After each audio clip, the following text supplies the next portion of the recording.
Well, our Lenten series is Real God, Real Life.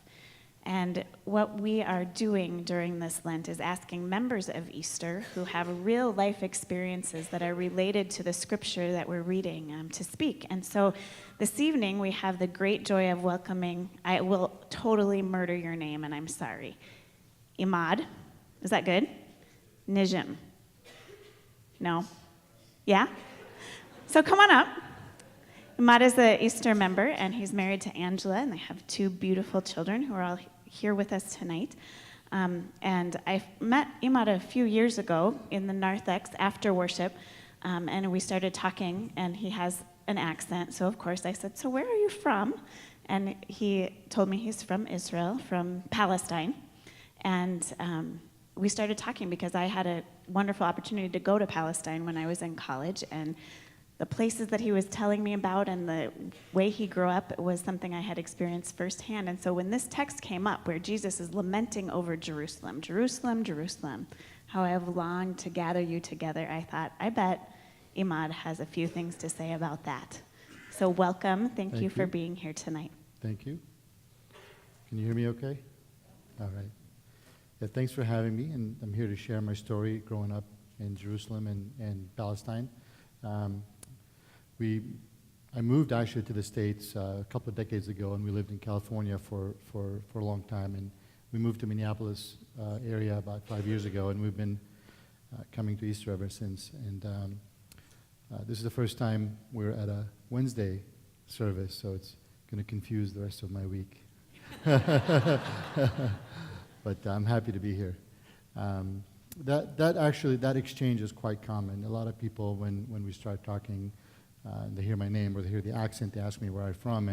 And very recently I had this conversation with a colleague of mine at work, and told me I'm Palestinian. I grew up in the West Bank, and we started chatting. And after a while I mentioned that I was Christian. And he was really surprised. He was like, I didn't realize there were Christians over there. And I was kind of really surprised back at him because he's a Christian, and Christians have been in Palestine since day one, right? So, we kind of looked at each other, and I started telling him more of my story, and and it's kind of some of the details I'm sharing with you tonight, which is I'm Christian, I'm Palestinian, I'm Arabic, I'm Lutheran Christian. My father was from Nazareth. My mother is from Jerusalem. I grew up in Ramallah in the West Bank, just about a 20-minute drive at the time, north of Jerusalem. Our church is the Church of Hope in Ramallah, the Lutheran Church of Hope, which is part of the Evangelical Lutheran Church of Jordan and the Holy Land. It's a collection of 6 congregations over there.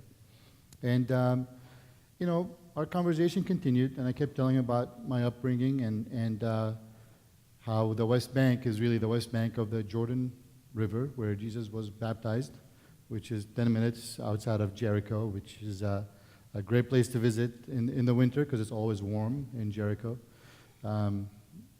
During Christmas, we'd always go to Bethlehem, spend some time at the Church of Nativity.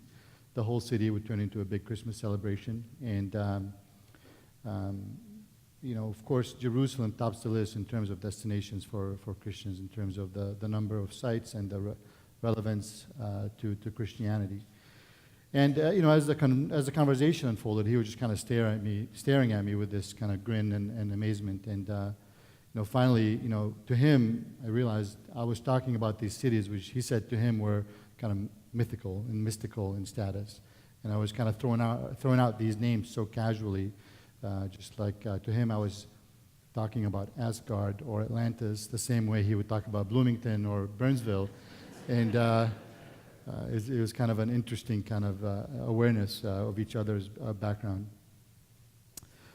I never thought about it from that perspective. Growing up, Jerusalem was just Jerusalem.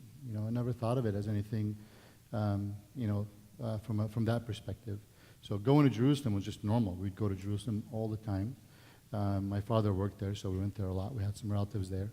And, honestly, my favorite time of the year to go to Jerusalem is Easter. It's an amazing, amazing time to be there. During Palm Sundays, Everybody collects palm branches and weaves them and decorates them with flowers, and there's a big procession that enters the city with big trumpets and drums. It's really exciting. It's really fun. The following Thursday, there's usually a midnight mass at the Olive Groves of Gethsemane. So our church will get a bus and we'll go to Gethsemane and have service there at midnight. The following day, a lot of people walk through the Via Dolorosa, which is walking in the footsteps of Jesus' path in pain, and quite often many people carry crosses to experience his journey to where he carried his own cross to his own site of crucifixion. So it's very, very real from that perspective. And Easter is the time to go, so I'm going to put a plug in here. If you ever want to go, Easter is the time to go visit. So yes, Jerusalem is real as in terms of being a city and not just a Bible story. Like I mentioned, my father worked at the Church of the Redeemer. That was the main place. I'm not sure that I have a church. Actually, that big bell tower to the right is the Church of the Redeemer. These pictures, by the way, are kind of meant to be background, and hopefully they don't necessarily correlate to what I'm saying. They're just going to cycle through. But I'm happy to share more pictures or talk about them afterwards if anybody's interested. But, the church was built in the 1800s. It's a German church, and it's now the offices of the Evangelical Lutheran Church of Jordan and the Holy Land. And if you go, another plug for visiting, going to that bell tower is really quite fantastic. There's a great view of the city all around. You get a spectacular view of the city, and you realize how many domes there are and how many minarets there are and how many bell towers there are. And you can see the Dome of the Rock, and you can see Gethsemane, and you can see the Wall of Jerusalem. It's really quite spectacular. In the same church, you can go down, and this is more recently, in the last 5 years or so, they've had an archaeological dig, and they've excavated around the foundation of the Church of the Redeemer. And they found a street, and they believe that street was around during the time of Jesus. And, thinking about that, this was about 30 meters below where my dad used to work and where I went many times. And actually, that church was where my parents got married. So thinking that Jesus may have walked about 30 meters below where my parents were married, I think is quite special.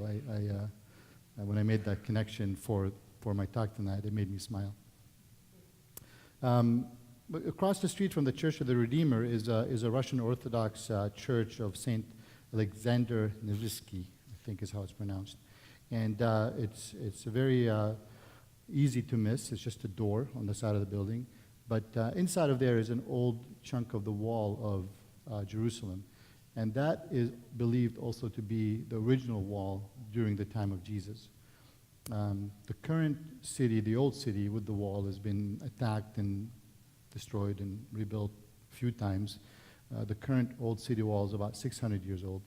But that particular chunk of the wall was believed to be from the time of Jesus. So it's really quite special to think of it from that perspective and making it real. There's also on the other side of the street from the Church of the Redeemer is the Church of the Holy Sepulchre, which is probably the most famous site for Christians. It's a collection of churches and chapels that house probably the most holy of sites in Christians, which is the sites of the crucifixion, the site of the burial. There's also if you go really deep into the cavern, there's a site believed to be where Saint Helene found the cross of Jesus. So it's an amazing place to be. It was built around the 300 AD, and literally right across the street from where my dad used to work and where I used to go run around the hallways and not really think too much about it. So these were, growing up, these were our churches and these were our holy sites. And when I was very young, I was always surprised to see so many foreigners wanting to come and look at our churches.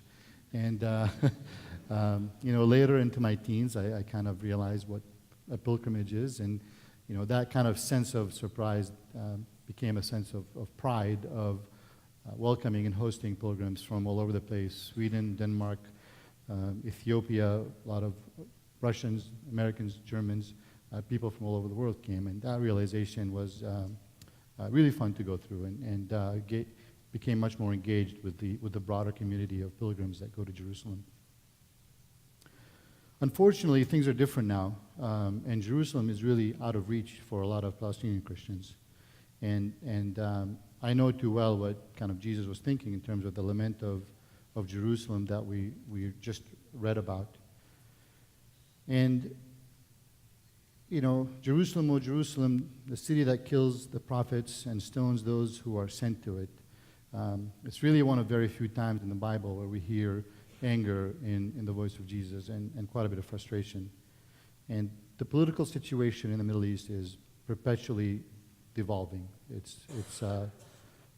know, there's a saying in Arabic, you know, how are things going? They say from bad to worse. And it's constantly, how are things going from bad to worse? So things are always getting bad. And what may not be obvious through normal news channels is that the Israeli occupation of the Palestinian areas has been transitioning from a military occupation to a social, cultural, and to quite a bit an extent a religious occupation.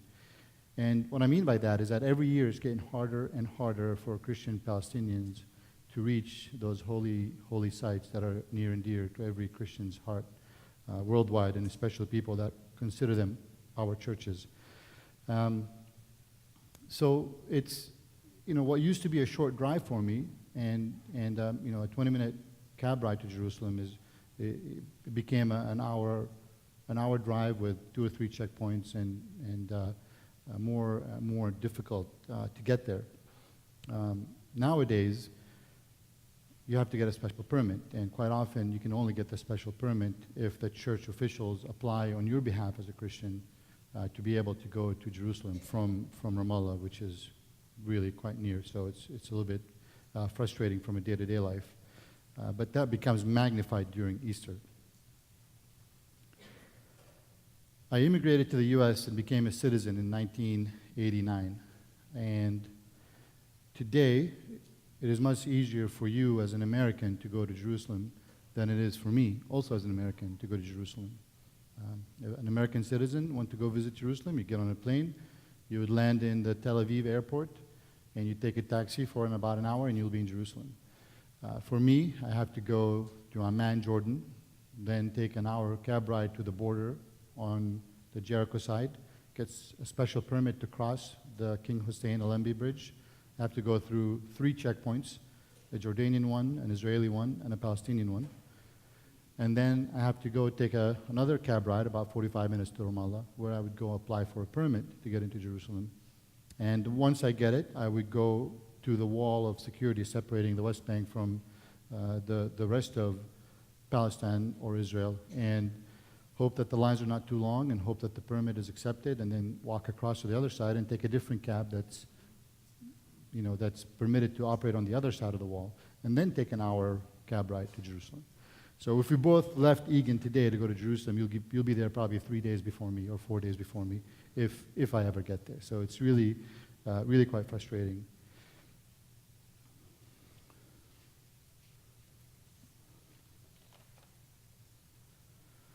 My memories of visiting Jerusalem on a regular basis and an easygoing basis are a thing of the past. But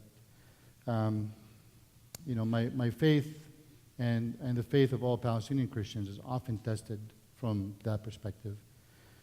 And 2 years ago, my sister, who still lives there, she actually lives on the Jerusalem side of the security wall, and she has a Jerusalem ID, which means theoretically she can go to the Old City without a permit. She really wanted to go to the Old City during Easter, and she couldn't. She just couldn't.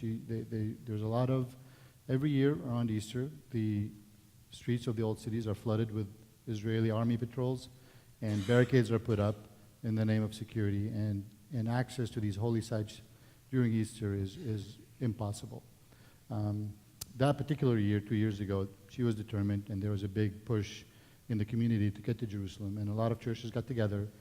They got a lawyer involved, and took it to the courts, and were able to get a permit to get to the old city during Easter. They got there on Easter Day, and they were met by an army patrol that had put up a barricade, and they were not allowed to get in. So even somebody that not just lives in the West Bank, but lives on the Jerusalem side of the security wall, with the quote-unquote proper ID, couldn't get to a Lutheran or the Holy Sepulchre or any other church during Easter in the Old City. So today's scripture reading, Jesus is obviously frustrated. Jerusalem can be very frustrating still. I feel his frustration. I'm right there. I'm right there with him. The struggle has always been part of the faith, and longing to visit Jerusalem is part of me, not just as a Palestinian, but as a Christian. And part of my daily struggle with my faith is this kind of access to the city of Jerusalem. I'd like to be able to get there soon, and without worrying about soldiers or permits or barricades, and be able to take it all in and appreciate the city for what it means to me as a Christian. So I obviously lament over Jerusalem, and I wonder out loud, if Jesus were here today, would he need a permit to get into Jerusalem? So that's my story, and I'd like to finish by quoting my father. He's actually no longer with us. He passed away in the early 80s. But in 1967, right after the war where the Israeli army took over the rest of Palestine, he wrote a letter describing what had happened as a Lutheran to the congregation. And he finished with this paragraph. We continue to pray to God in gratitude that he may give us faith and patience, and that those concerned may be guided to work towards a peaceful solution. Thank you.